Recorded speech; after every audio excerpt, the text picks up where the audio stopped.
তাহলে বিয়ের দিন ওটাই থাকলো। ঠিক আছে দিদি। মা মা ও আয় আয়।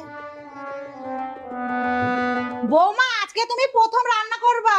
তোমার মায়ের মুখ থেকে তোমার রান্নার যা প্রশংসা শুনেছি, যাও আজকে চালের রুটি করে খাওয়াও। ওই যে ওইখানে সব জিনিস আছে। কিন্তু চালের রুটি কিভাবে বানাবো? মাকে একটা ফোন করি।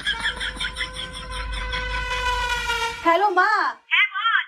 চালের রুটি কিভাবে বানাবো? যেভাবে আটা রুটি বানায় সেভাবেই চালের রুটি বানাতে হয়। আচ্ছা ঠিক আছে।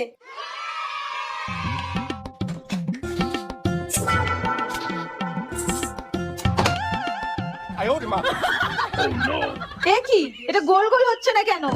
বৌমা, তুমি এটা কি করছো? তোমার মায়ের এত প্রশংসা, অত প্রশংসা, আর এই তোমার রান্নার ছিরি গোটা চাল দিয়ে রুটি বানাচ্ছো। মা তাহলে যা